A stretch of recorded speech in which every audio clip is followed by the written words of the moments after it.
할렐루야. 하나님이 베푸시는 은혜가 11월 여러분들의 삶 가운데 가득하시기를 주의 이름으로 축복합니다. 우리 좌우 앞에 계신 분들과 인사 나누겠습니다. 할렐루야, 축복합니다. 우리 축복 인사를 나누겠습니다. 만나서 반갑습니다. 제 옆에 앉아 계셔서 감사합니다. 반갑습니다. 인사 나누시고요. 네. 항상 여러분들의 삶이 지금과 같은 표정으로 사는 삶이 되어졌으면 좋겠어요. 이렇게 축복의 인사 나눌 때는 막 입꼬리가 귀에 걸리시는데, 축복의 인사 끝나고 저를 바라보시면 언제 그랬냐는 입꼬리가 다시 이렇게 내려오시더라고요. 항상 여러분들의 삶 가운데 하나님이 베푸시는 은혜로 말미암는 기쁨과 그리고 은혜가 가득하기를 주의 이름으로 축원합니다.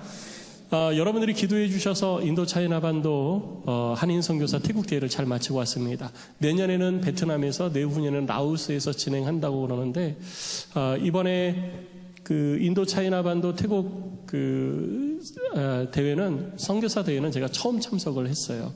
네, 선교사 대회가 저는 늘 이렇게 정말 말 그대로 빡센 줄 알았어요. 근데 오신 분들이 그러더라고요. 창세 이래로 이렇게 빡센 선교사 대회는 처음 본다. 정말 쉴 틈 없이 돌아가더라고요. 아침에 일어나서 개인 경건 생활은 알아서 하고, 아침 7시에 식사를 시작해가지고 밤 10시 반, 11시까지 집회가 계속 되어지는 거예요. 예배, 강의, 특강, 선교 보고, 그다음에 집회, 이게 하루 종일 계속 되어지는데, 그 가운데에서도 주의 나라와 영광을 위하여서 말도 다르고, 문화도 다르고, 음식도 다르고, 생활 환경도 다르고, 기후도 다른 그곳에서 복음을 전하는 그분들이 다시 한번 새 생명을 얻고 새 소망을 가지고 선교 사역 현장으로 나아가기를 다짐하는 모습을 보면서 우리 하나님께서 일하심을 볼 수 있었습니다. 성도 여러분, 우리 태국에 파송한 송용관 선교사님도 계시지만, 우리 전 세계에 나가 있는 대한민국의 22,000 선교사님들을 위해서 기억나시는 대로 함께 기도해 주시기를 부탁을 드리겠습니다. 오늘은 사도행전 40번째 강의를 함께 이루어 가도록 하겠습니다. 앞에 39번의 사도행전은 강의를 했지만, 많은 부분들이 언제 들었냐는 듯이 다 기억 속의 저편으로 사라져 버렸을 거예요. 그렇지만 인터넷은 기억하고 있습니다. 기억이 안 나시는 분들은 유튜브 찾아보시고 39번의 강의를 한번 이게 시간 되는 대로 되짚어 보시기를 바랍니다. 오늘 40번째 강의를 하면서 오늘 본문을 이해하기 위해서는 그 전에 있었던 내용도 함께 살펴봐야 돼요. 사도행전 1장서부터 모든 내용을 다 살펴볼 수는 없지만, 1차 선교 사역을 마치고 안디옥 교회로 복귀한 바울과 바나바, 그 복귀한 시점서부터 되어진 일들은 우리가 오늘 본문의 이해를 위해서 한 번 더 되짚어 볼 필요가 있습니다. 1차 선교 사역을 마치고 바나바와 바울이 안디옥 교회로 왔습니다. 그리고 안디옥 교회에서 이방 땅 가운데 하나님께서 어떠한 일들을 이방인들에게 나타내셨는지를 쭉 보고를 했어요. 그리고 하나님은 이방인이나 유대인이나 헬라인이나 그게 중요한 게 아니라 누구든지 예수를 믿는 자들을 구원하기를 원하신다라는 것을 보게 되어졌습니다. 할렐루야. 예수를 믿는 자는 구원받는 줄로 믿습니다. 신분이, 출신이, 환경이 어떠하든지 예수를 믿는 자는 하나님이 구원하여 천국 백성으로 삼아주신다는 이 놀라운 은혜의 진리를 여러분 가슴속에 새겨가시기를 주의 이름으로 축복합니다. 그래서 우리도 그 은혜로 말미암아 구원받아 천국 소망 가운데 삶을 살아가는 것이죠. 그래서 많은 이들은 이 유대교 율법을 지켜야 된다. 그래서 할례를 받아야 된다라고 주장했지만, 할례를 받든지 안 받든지 유대인이든지 헬라이든지 상관없이 하나님이 부어주시는 은혜를 보고 그 모든 것들을 안디옥 교회에 와서 보고를 한 거예요. 그래서 안디옥 교회 성도들이 하나님 앞에 영광을 돌리고, 바울과 바나바는 안디옥 교회에 머물면서 성도들에게 하나님의 말씀을 가르치기 시작을 했습니다. 그렇게 부흥하고 성장하던 안디옥 교회에 저 멀리 유대 땅에서, 저 아래 예루살렘에 있는 유대 땅에서 사람들이 올라왔어요. 사람들이 올라와서 교회에 와서 함께 예배를 드리면서 여러 가지 말을 합니다. 근데 그 말 중에 이런 말이 있는 거예요. 예수를 믿어서 구원받지만 예수를 믿는다고 구원받는 게 아니다. 예수만 믿어서는 안 되고 모세의 율법을 지켜야 된다. 그리고 모세의 율법을 지켜야 되기 때문에 할례도 받아야 된다. 그래야 구원받는 것이다 라고 가르치기 시작을 했습니다. 그러니까 하나님의 교회 안에 바울과 바나바를 통해서 예수를 믿으면 구원받는다는 이 구원의 참된 진리 외에 유대교 사상에 사로잡혀서 예수를 믿었지만 아직 유대교의 때를 완전히 벗겨버리지 못한 이들이 와서 이야기하는 율법주의적 그리스도인들의 사고가 서로 대칭을 이루게 되어진 거예요. 교회 안에 여러 가지 갈등을 유발하게 되어졌습니다. 성도들 입장에서는 이 사람은 이렇게 얘기하고 저 사람은 저렇게 얘기하는데 우리가 누구의 말을 들어야 될 것인가? 많은 혼란을 가져오게 되어졌죠. 그래서 바울과 바나바가 그 사람들을 불러가지고 여러 이야기를 했지만 유대교의 뿌리 깊이 사고가 내려져 있는 그들의 마음을 되돌이킬 수가 없었던 거예요. 그래서 교회에서는 바울과 바나바 그리고 유대교 저 유대 땅에서 올라온 유대교 그리스도인들 중에 몇 명 그리고 교회 성도들 몇 명 이렇게 해가지고 예루살렘 교회로 보내서 이 문제를 예수님의 제자들이자 교회의 가장 지도자인 이 사도들에게 묻고 거기에 대해서 지도를 받기를 결정을 했습니다. 그래서 이 사람들을 예루살렘 교회로 보내게 되어지죠. 바울과 바나바와 함께했던 모든 사람들이 내려와서 예루살렘 교회에 도착을 해서 모여있는 사도와 장로들에게 보고를 합니다. 어떤 사람들은 이렇게 얘기하고 우리는 이렇게 얘기하는데 무엇이 맞습니까? 우리는 다니다가 보니 이방 땅에서 여러 사람들을 하나님을 알지 못하고 또 모세의 율법을 알지 못하는 모든 사람들에게 복음을 전했습니다. 예수를 믿으면 구원받고 예수 믿고 구원받아 천국 백성이 되어지고 우리 주 예수 그리스도 이 땅에 다시 오실 때 우리는 하나님의 나라 가운데에 함께하게 될 것임을 전하여서 많은 이들이 성령의 충만을 경험하기도 하고 기사와 표적을 경험하기도 했습니다. 이와 같은 일들이 있었는데 무엇이 옳은 것입니까? 라고 예루살렘 교회에 있는 사도들과 여러 지도자들에게 보고를 하게 되어지죠. 그래서 사도들과 예루살렘 교회의 장로들이 함께 모여서 이 문제를 심도 있게 논의를 하기 시작합니다. 그 심도 있게 논의를 하면서 내려진 결정이 무엇이냐면 4가지 결정을 하게 되어집니다. 이방인들은 교회에 들어와 그리스도인 되어 예수를 믿는 그리스도인 되어 생활을 할 때 4가지를 멀리하고 금해야 된다. 첫 번째는 우상을 섬기는 것을 멀리해라. 2번째는 음행을 그쳐라. 3번째는 목매어 죽인 짐승을 먹지 말아라. 4번째는 피를 마시지 말아라. 이 4가지를 기준으로 제시를 합니다. 이 4가지 기준을 제시하고 이방인들이라 할지라도 예수를 믿고 이 4가지 기준에 합하면 그를 교회 공동체 안의 한 형제자매로 우리는 받아들여야 된다라고 결정을 하게 되어지죠. 그리고 이렇게 결정되어진 것을 우리만 알고 있는 것이 아니라 또 말로 전해서는 또 다른 말이 되어질 수 있으니 기록으로 남겨서 그 기록을 편지로 다른 곳에 보내자. 그래서 안디옥 교회뿐만 아니라 오늘 본문에 나와 있는 것처럼 길리기아와 그리고 수리아 지역의 수많은 기독교 공동체들에게 이 편지를 보내서 그들로 하여금 이러한 갈등에서는 이제 벗어나게 하자 이렇게 결정을 하게 되어지죠. 그리고 이렇게 결정되어진 편지를 가지고 바울과 바나바가 안디옥으로 다시 출발하는 것이 오늘 본문의 시작입니다. 자, 왜 이 4가지를 제시를 했을까?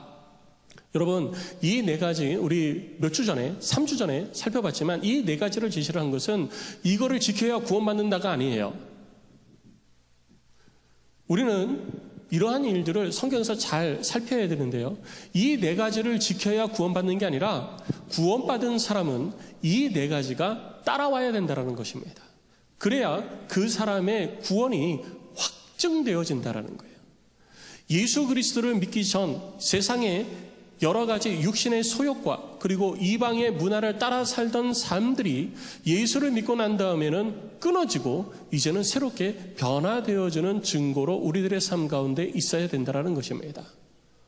믿음은 눈에 보이지 않습니다. 그러나 제가 늘 강조하듯이 눈에 보이지 않는 믿음은 우리들의 삶 가운데 실제되어질 때 그 믿음이 온전한 믿음임을 우리는 알 수 있는 것입니다.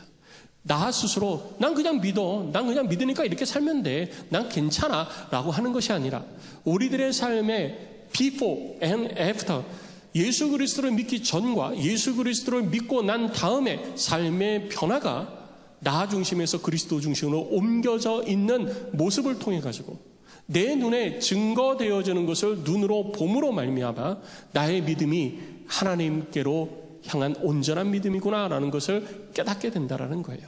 그것으로 확증하게 된다는 것입니다. 내가 예수를 믿는다 하면서 여전히 우상 섬기고 있고, 내가 예수를 믿는다 하면서 여전히 음행을 행하고 있고, 내가 예수를 믿는다 하면서 목에 달아 죽인 짐승 먹고 있고 그를 즐기고 있고, 내가 예수를 믿는다 하면서 피를 즐기고 있다면 그 사람은 결코 예수를 믿고 구원받은 사람이 될 수 없다라는 거예요. 그래서 모든 이방인들이 예수를 믿는다 하면 이러한 네 가지가, 최소한 네 가지가 삶 가운데 증거로 있어야 된다라는 것을 가르쳐주는 것입니다. 2000년 전에 그와 같은 일들은요, 결국은 우리들의 육신의 세속을 따라가는 것들이 끊어지는 것을 말한다면 2000년 후에 이 세대를 살아가고 있는 우리들에게도 before and after가 있어야 된다는 거예요. 내가 예수 믿기 전에는 이렇게 살았는데 예수를 믿고 난 다음에는 세속을 따라가고 나의 육신의 즐거움을 따라가고 육신의 만족을 따라가던 것들이 끊어지고 이제는 내가 하나님의 말씀을 따라가며 살고 있습니다 라고 하는 것들이 내가 내 삶의 모습을 볼 때 그것들이 눈에 보여지는 증거가 되어져야 된다는 거예요. 그래야 우리들의 믿음이 더 견고해지는 것입니다. 성도 여러분, 이 견고한 믿음이 여러분 가운데 있으시기를 주의 이름으로 축원합니다. 바울이 이 문제를 해결한 결과를 들고 편지를 들고 이제 안디옥으로 올라오게 되어지죠. 안디옥으로 올라와서 이 편지를 읽어줍니다. 근데 안디옥으로 올 때 오늘 본문의 말씀을 보면 두 사람이 같이 옵니다. 이 두 사람은 유다와 실라라고 불리우는 사람입니다. 유다는 히브리식 이름이고요, 실라는 헬라식 이름입니다. 그 말은 뭐냐면 한 사람은 히브리 출신이고 한 사람은 헬라 출신이라는 거예요. 그러니까 지금 이렇게 결정되어진 내용들이 그냥 단순히 히브리파 사람들이 결정한 것도 아니고 헬라파 사람들이 결정한 것이 아니고 교회가 하나가 되어져서 결정되어진 것이다. 히브리 사람이든 헬라 사람이든 모두가 이 결정 아래에 순복하는 것이다 라고 하는 것을 보여주는 거예요. 그러니까 그만큼 교회는 많은 사람들이 한 마음이 되어질 수 있도록 하는 일들을 이루어가고 있다는 것을 우리들이 단편적으로 볼 수 있는 내용입니다. 그들이 올라와서 사람들에게 이 되어진 이야기를 설명을 했습니다. 사람들이 너무 편안한 거예요. 속이 다 시원한 거예요. 이제까지 막 갈등이 있었고 어려움이 있었고 반목이 있었고 헷갈렸던 거예요. 그런데 사도들에 의해 가지고 방향이 딱 정해지고 기준이 딱 세워지니까 이제는 갈등할 필요도 없고 마음에 이 평안이 찾아오기 시작을 했던 것입니다. 그리고 바울과 이 실라와 유다는 이 예루살렘 교회의 선지자였어요. 오늘 본문에 32절 말씀을 보면 유다와 실라도 선지자라고 기록하고 있습니다. 당시 초대교회에는 사도들이 있었고요. 그리고 사도들로부터 말씀을 받아서 말씀으로 성도들을 가르치는 선지자들이 있었습니다. 구약의 선지자와는 좀 다른 개념이에요. 그래서 선지자들이 있었고 그 밑에 장로들이 있었어요. 그래서 초대교회에는 사도, 선지자, 장로, 교사 여러 직분들이 있었는데 지금은 선지자의 이 직분은 교회 안에서 사라졌습니다. 그래서 사도의 직분을 이어받은 목회자에게 선지자의 직분이 함께 합쳐지게 되어졌고 그리고 장로를 비롯해서 여러 평신도 지도자들이 생겨나게 되어진 것입니다. 중요한 것은 뭐냐 하면 선지자라는 직분을 가지고 있는 사람이 뭘 했느냐가 중요한 것이 아니고요. 그러한 직분을 가졌던 유다와 실라가 했던 행위가 중요한 거예요. 그들이 무엇을 했냐면 여러 말로 형제들을 권면하여 굳게 했다라고 기록하고 있습니다. 여러 말로 형제를 권면하고 굳게 했는데 선지자인데 무슨 말로 형제들에게 권면했겠어요? 내 말로 권면했겠어요? 아니에요. 하나님의 말씀으로 권면했던 것입니다. 이 일을 교회 안에서 한동안 머물면서 이루었던 거예요. 성도 여러분, 우리들의 권면은 하나님의 말씀으로 비롯되어져야 될 줄로 믿습니다. 교회에서 여러 일들이 있을 때 사람의 말로 자꾸 위로를 할 때가 있어요. 지금 당장은 위로가 될 수 있지만 진정한 위로는 하나님의 말씀을 통하여서 그 문제에서 내가 해방되어질 때, 그 죄의 사슬에서 풀어질 때 진정한 기쁨과 만족이 있게 되어질 줄로 믿습니다. 이를 위해서 우리를 죄의 사슬에서 끊어내고 건져내는 것은 사람의 말이 아니라 하나님의 말씀인 줄로 믿습니다. 그래서 우리는 교회 안에서 하나님의 말씀으로 권면하고 하나님의 말씀으로 그들을 세워가야 되는 거예요. 그렇게 할 때 그들의 신앙이 더 굳게 되어지는 겁니다. 이 유다와 실라가 이 일을 하다가 이제 성도들의 환송을 받고 떠나게 되어집니다. 유다와 실라는 아마 예루살렘으로 돌아갔을 거예요. 예루살렘으로 돌아갔지만 안디옥 교회에서 목회를 하고 있는 바울과 바나바는 여전히 그 자리에 남아서 계속해서 하나님의 말씀을 그들에게 가르치고 전파하는 일을 계속했습니다. 이 일을 통하여서 하나님의 교회가 더 힘있게 성장하게 되어지는 모습을 우리는 볼 수 있는 것이죠. 자, 이것이 오늘 본문의 내용입니다. 이 본문의 내용을 통해 가지고 우리는 오늘 두 가지 주제에 초점을 맞춰서 함께 말씀을 나누고자 합니다. 먼저 우리가 기억해야 될 것은 뭐냐면 첫 번째, 하나님의 교회의 권위를 무시하거나 교회 지도자의 권위를 무시하면서부터 교회는 혼란에 휩싸인다라는 거예요. 오늘 보면 34절 말씀을 보면 이렇게 기록을 하고 있습니다. 24절이죠. 24절 말씀을 보면 성경이 이렇게 기록하고 있는데요. 우리 같이 한번 읽어보겠습니다. 시작. 들은즉 우리 가운데서 어떤 사람들이 우리의 지시도 없이 나가서 말로 너희를 괴롭게 하고 마음을 혼란하게 한다 하기로. 누가 쓴 거냐면 예루살렘 교회의 사도와 장로들이 만장일치로 결정하고서 그 결정된 내용들을 편지로 쓸 때 쓴 내용이에요. 그냥 내가 쓰고 싶어서 쓴 게 아니라 그 결정된 내용을 쓰면서 함께 이야기하고 있는 거거든요. 근데 이 24절을 우리가 좀 뜯어볼게요. 한번 잘 보세요. 24절에 보면 첫 번째 우리들이 발견해야 될 게 뭐냐면 우리 가운데에서 어떤 사람들이었다는 거예요. 그러니까 안디옥 교회에 와서 혼란을 야기했던 사람들은 어느 교회 성도들이에요? 예루살렘 교회 성도들이었던 거예요. 믿음이 없던 사람이에요? 믿음이 있는 사람이에요. 열심이 없었을까요? 열심이 있었던 거예요.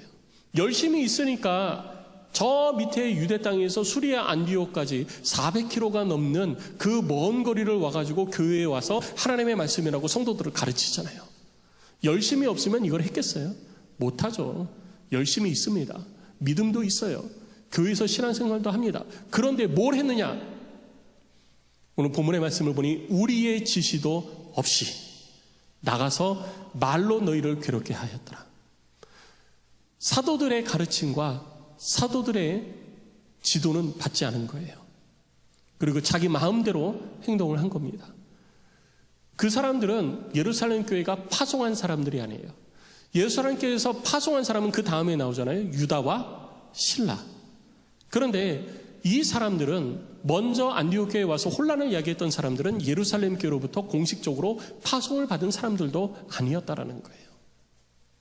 내게 믿음도 있고 내 뜻도 있는 거예요. 그러니 나도 한번 해서 나도 열심히 가지고 내가 가서 할 거야 라고서 나간 거예요.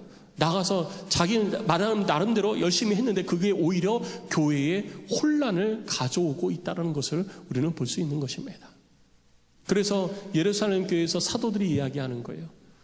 우리 가운데서 어떤 사람들이 우리의 지시도 없이 이러한 일들을 행함으로 오히려 혼란을 야기케 되어진 것을 우리가 듣게 되어졌다. 성도 여러분, 왜 그 사람들은 그렇게 했을까요?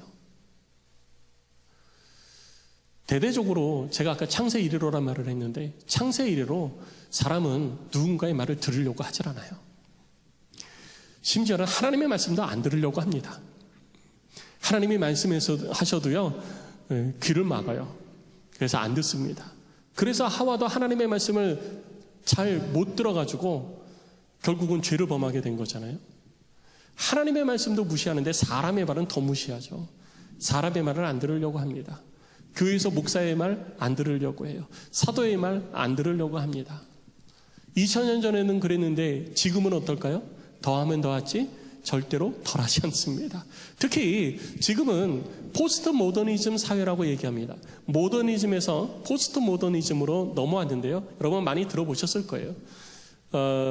한국말로 하면 그냥 근대주의와 신근대주의 사회라고 표현을 할 수가 있습니다.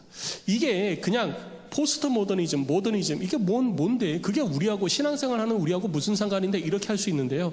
여기에 굉장히 큰 함정이 있습니다. 여러분, 모더니즘은요, 집체주의예요. 그래서 자, 우리 함께 해봅시다. 이게 모더니즘이에요. 우리 이 어려운 위기, 이 경제 상황, 우리 같이 한번 해봅시다. 우리 같이 한번 이겨내봅시다. 그렇게 해서 우리나라도 IMF를 이겨냈잖아요. 새마을 운동을 통해 가지고 부강한 나라를 이루었잖아요. 어느 한 사람이 한 것이 아니라 전 국민이 하나가 되어진 거예요. 그리고 그렇게 하나 되지 않으면 이상한 사람 취급받는 거예요. 우리 하나 돼서 한번 해봅시다. 이것이 모더니즘입니다. 그런데 포스트 모더니즘으로 넘어오면서요. 포스트 모더니즘이 집합주의, 집체주의 이런 사상이라면 모더니즘은 해체주의예요. 해체주의, 분리주의, 개인주의입니다. 그래서 자, 우리 함께 합시다. 나는 싫은데요. 당신 알아서 하세요. 난 그거 안 해요. 난 이거 하고 싶어요. 난 이거 할래요. 여러분 어떻습니까? 우리들 주변에서 많이 지금 눈에 보이는 거잖아요. 이게 지금의 사회 현상이라는 거예요. 누가 앞에서 하나님의 말씀이니 하나님의 말씀을 따라 삽시다. 하나님의 말씀만 진리야?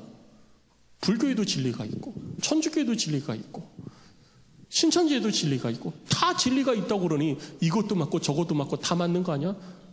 근데 왜 기독교는 자기만 맞다고 그래? 나는 이해를 못해. 난 내가 원하는 거 따라갈 거야. 이게 포스트 모더니즘의 사회 속에서 살고 있는 사람들의 사고입니다. 그래서 진리가 함께 공통적으로 결과를 내기가 어려운 거예요. 각자의 주장과 사고가 다 다르기 때문입니다. 그리고 그거를 무시하지 않아요. 그거를 인정합니다. 당신이 원하는 것, 당신이 바라보는 것, 추구하는 것 내가 존중합니다. 그렇게 하십시오. 이것이 포스트 모더니즘의 핵심 가치인 거예요. 그렇기 때문에 우리들이 신앙생활을 하면서 교회에서 이야기를 해도 우리 교회가 하나가 됩시다 라고 해도 하나가 되기 어려운 거예요. 사도행전 2장에서 성령의 세례를 받아야 하나가 되어진 것처럼 지금도 교회가 하나가 되기 위해서는 성도들에게 그 교회에 하나님의 성령의 세례가 임할 때 비로소 교회는 하나가 될 수 있는 것입니다. 세속에 빠져서 세상의 가치와 세상의 개념을 따라 삶을 살아가고 있는 우리들의 인생은 결코 사람의 마음을 하나가 되게 할 수 없는 거예요. 각자가 가지고 있는 고집과 이념을 따라서 삶을 살아가고 그것을 존중하는 것, 개인주의가 더 강해지는 것이 포스트 모더니즘의 시대에 나타나는 현상인 거예요. 이게 교회 안에도 들어오게 되어진 것이죠. 2000년 전에도 분리주의, 개인주의가 있었는데 지금은 시대가 2000년이나 지나면서 더 깊어지고 이 세대 가운데 이것이 더 강해지게 되어진 것입니다. 그런 우리들에게 하나님께서 주시는 교훈은 하나님의 권위를 인정하라는 것이고 하나님이 세우신 지도자의 권위를 교회 안에서 인정하라는 것입니다. 목사이기 때문에 인정하고 교회의 장로이기 때문에 그 권위를 인정하라는 게 아니에요. 왜 그럴까요? 왜 사도들이 결정한 것이 맞는 것이고 사도들이 그런 결정을 해야 되는 것일까요? 교회는 교회의 머리 대신 예수 그리스도의 가르침에 의해 가지고 그 진리를 따라가며 예수 그리스도처럼 삶을 살아가기를, 이 땅에서 그렇게 삶을 살아가며 부활의 소망을 가지고 천국 소망을 갖고 있는 사람들의 모임이 교회입니다. 그렇기 때문에 사람의 생각을 따라가는 것이 아니라 그리스도의 가르침을 따라가는 거예요. 그리스도의 가르침을 가장 잘 받은 사람이, 지금은 그리스도가 없잖아요. 그리스도의 가르침을 가장 잘 받은 사람이 누굽니까? 그의 제자인 사도들이에요. 그래서 그 사도들이 교회에서 예수 그리스도의 가르침을 가르치고 가고 있는 거죠. 그리고 그 사도들로부터 예수 그리스도의 가르침, 그것은 곧 하나님의 뜻을 따라 삶을 살아가는 것을 배운 사람들, 예수님의 제자의 제자, 이 사람들을 우리가 속사도라고 이야기를 하고 교부라고도 이야기를 합니다.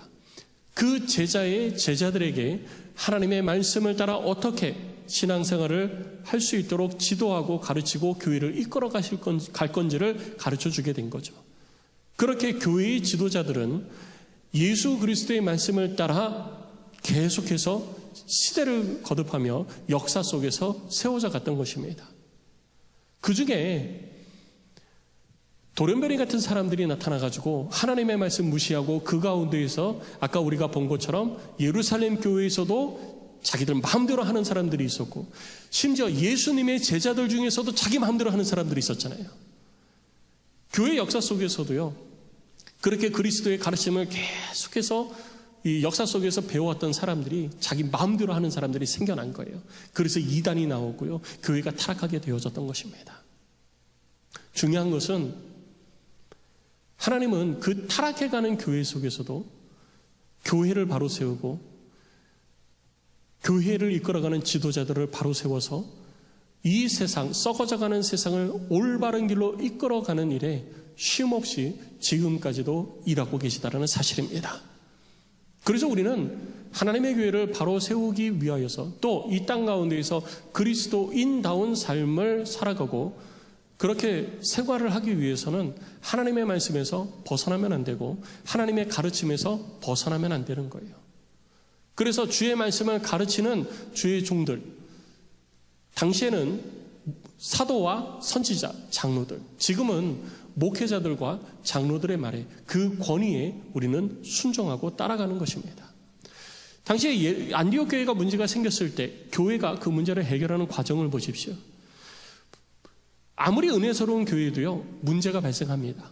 그 문제가 발생했을 때에 먼저 무엇을 했습니까? 그 문제를 보고를 합니다. 이런 문제가 있습니다. 교회 최고 지도자들에게 보고를 해요. 보고를 하고 나서 바울과 바나바와 여러 사람들이 예루살렘으로 가서 지도자에게 뭐합니까? 설명을 하죠. 지금까지 되어진 일들이 이렇습니다 라고 설명을 하고 지도자들은 그거를 세심하게 바라봅니다. 이것이 정말 하나님이 하신 일일까? 이것이 하나님의 뜻에 위배되지는 않는가? 세심하게 그 되어진 일들을 살피죠. 살피고 나서 하나님께서 이렇게도 일하시는구나. 그렇다면 이제 진짜 금해야 될 것 이것만은 금하자라고 결정을 내리죠. 그리고 그 결정을 문서화해서 각 교회에 보내고 교회는 그 문서를 받고 그 문서 앞에 순종한 것입니다. 이것이 교회가 문제를 해결하는 방법인 거예요.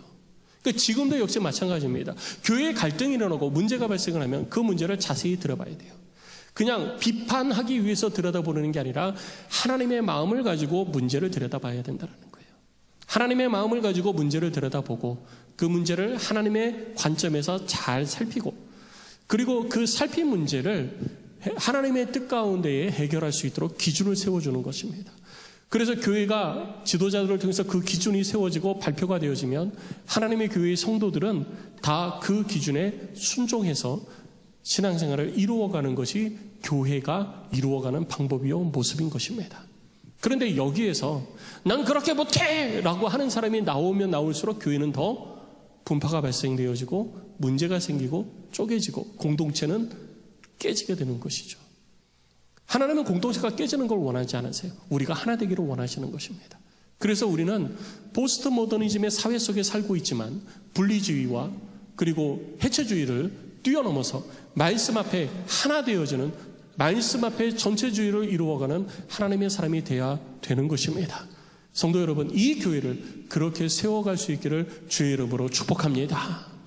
그리고 이 문제에 대해서 히브리서 13장 17절 말씀에 이렇게 기록을 하고 있습니다. 우리 히브리서 13장 17절 말씀을 같이 읽겠습니다. 시작. 너희를 인도하는 자들에게 순종하고 복종하라. 그들은 너희 영혼을 위하여 경성하기를 자신들이 청산할 자인 것 같이 하느니라. 그들로 하여금 즐거움으로 이것을 하게 하고 근심으로 하게 하지 말라. 그렇지 않으면 너희에게 유익이 없느니라. 이거를 그냥 표면적으로 바라보니까 목사님 장로님한테 무조건 순종해야 돼? 난 그렇게 못하겠는데? 왜 내가 목사님한테 순종해야 돼? 하나님의 말씀에 순종해야지. 이런 표현을 하고 목사님 말에 굳이 내 마음에 안 맞으면 순종 안 해도 돼. 이런 그 포스트 모더니즘과 해체주의적, 분리주의적, 개인주의적 사고와 말들이 이 인터넷상에 떠도는 거예요. 히브리서 13장 17절에서 뭘 얘기하고 있는지, 무엇을 얘기하고 있는지, 왜 얘기하고 있는지를 우리가 알아야 되는 겁니다. 먼저 너희를 인도하는 자들에게 순종하고 복종하라. 왜? 그들은 너희 영혼을 위하여 경성하기를 자신들이 청산할 자인 것 같이 하느니라. 여러분들의 영혼을 위해서 수고하는 당시의 사도들과 선지자들, 그리고 장로들, 지금의 목회자와 장로들, 그들은 너희 영혼을 위하여서 경성하기를, 너희 영혼을 위해서 긴장해서 스스로 세워가기를 자신들이 청산할 자인 것처럼, 내가 그 모든 짐을, 교회 성도들의 모든 짐을 어깨에 짊어지고 하는 것 같다라는 거예요. 그 사람들은 그렇게 너희를 위하여서 수고하는 자들이다. 그렇기 때문에 그들의 말에 순종하고 복종하라는 것입니다. 그리고 그들의 말에 순종하고 복종하지 않으면 그들을 세운 그 하나님께서 그들을 치시겠다라는 거죠. 그것은 이미 출애굽기에서 모세를 향하여 비난했던 미리암과 아론의 사건을 통해서 우리들이 볼 수 있습니다. 하나님이 세운 지도자를 치고 하나님이 세운 지도자를 징계하는 것은 하나님이 하세요. 하나님의 세우신 지도자는 이런 마음을 가지고 교회를 돌보고 성도를 돌보는 것이 마땅한 것입니다. 결코 쉽지 않습니다. 저도 안디옥 교회 담임 목사로서 교회를 이끌어가고 있지만 저 말이 결코 쉽지 않아요. 그런데 그 다음에 또 이렇게 얘기하죠. 그들로 하여금 즐거움으로 이것을 하게 하고 근심하게 하지 말라. 근심하게 하면 너에게 유익이 없다. 왜 그럴까요? 어떤 분이 그러더라고요.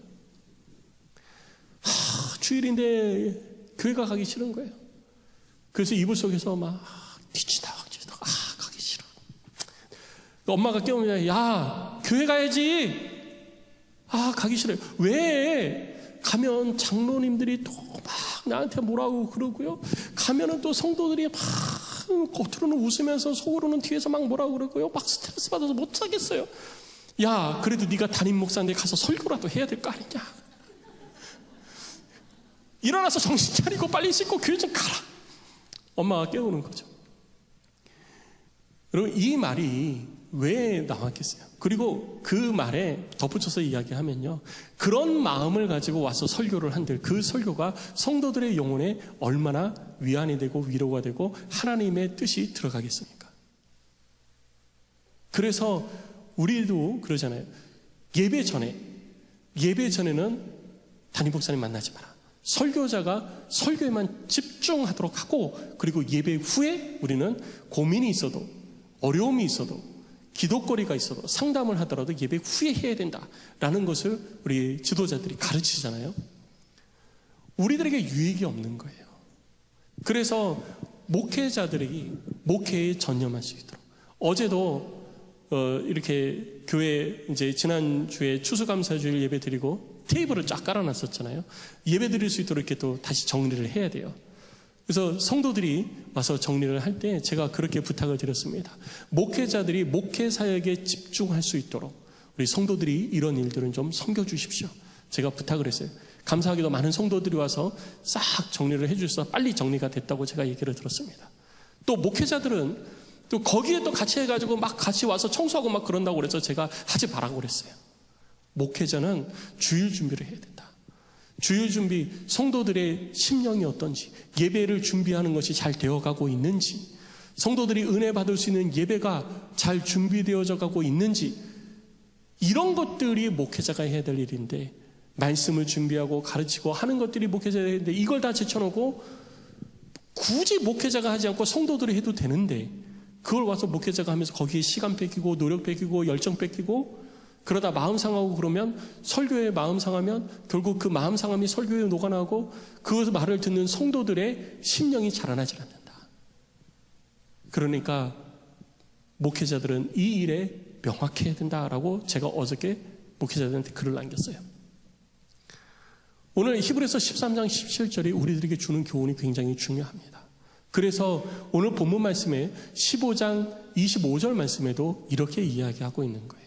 12장 25절 말씀을 보면 뭐라고 얘기하고 있냐면요. 우리 이렇게 얘기합니다. 사람을 택하여, 앞에 바울과 유다와 실라예요. 유다와 실라를 택하여 우리 주 예수 그리스도의 이름을 위하여 생명을 아끼지 아니하는 자인 우리가 사랑하는 바나바와 바울과 함께 너에게 보낸다라고 얘기하는 거죠. 교회에서 사람을 선택해서 보낼 때는 누굴 보냈다고요?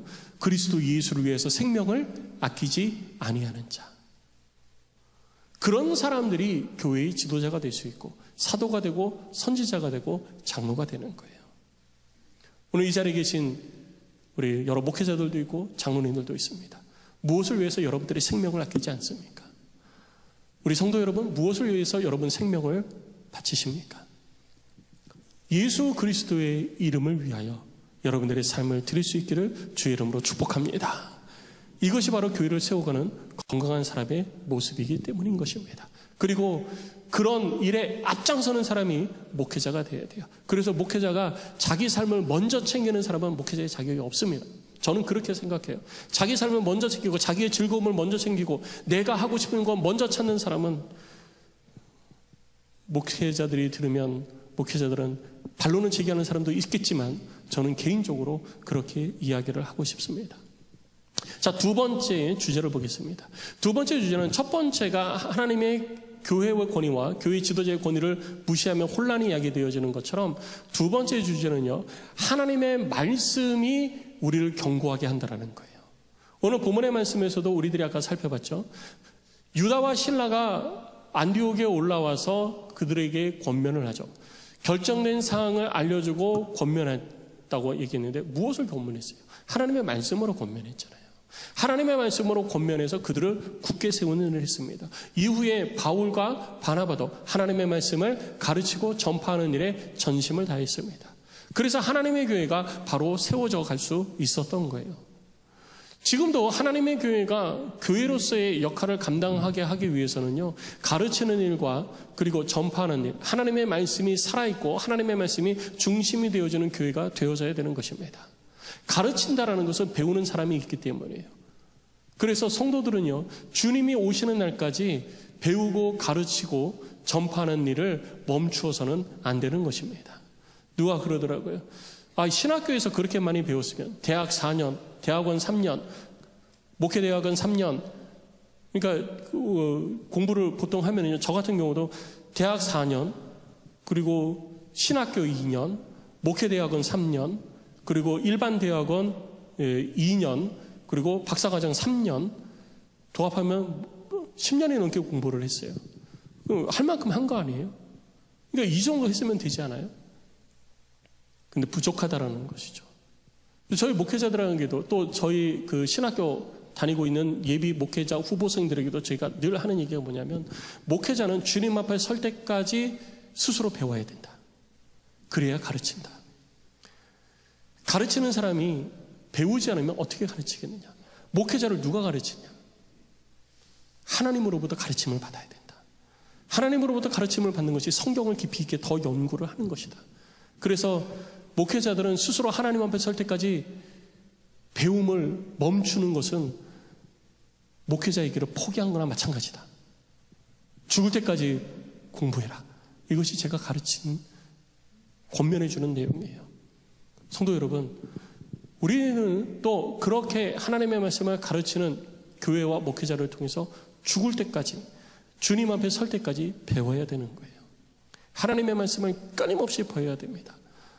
이 정도 배웠으면, 내가 40년 신앙생활하면서 그만큼 배웠으면 됐지. 아니요. 40년 신앙생활을 했어도 멈추면 안 됩니다. 주님 앞에 설 때까지 배워야 돼요. 목사님 기억이 안 나요. 배워도 다 잊어버려요. 10개 배워서 1개 기억날까 말 거예요. 1개 기억나면 할렐루야 아닙니까?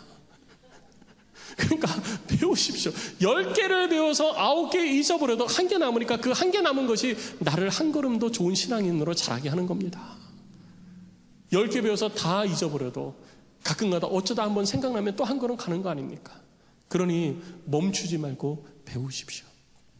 그리고 배운 것을 가지고 가르치십시오. 다른 사람을 좋은 그리스도인으로 세워가십시오. 그리고 말씀을 전파하십시오.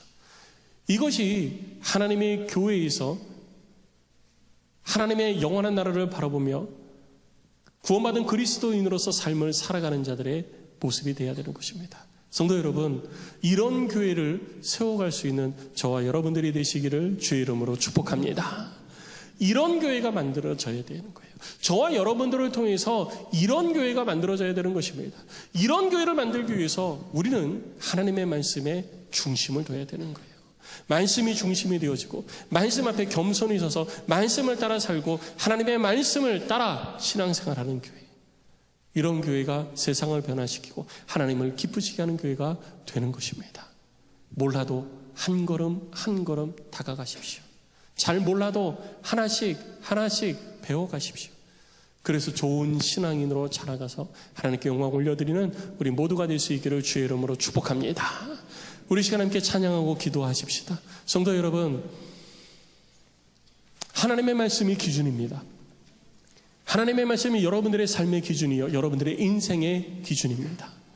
무엇이 여러분들의 삶의 기준인지는 모르나 이제는 바꾸십시오. 나를 즐겁게 하고 나를 흥겹게 하고 내게 만족을 주는 것이 기준이 되어서는 결코 우리가 이 땅에서 행복한 삶을 살 수가 없습니다. 인간의 욕심을 세상에 무엇이 만족시킬 수 있겠습니까? 세상의 그 어떤 것도 인간의 원함을 만족시킬 수 있는 것은 없습니다. 오직 하나님의 말씀이 우리 가운데 소망이 되어지고 우리 가운데 참된 만족을 가져다 줄 수 있는 것입니다.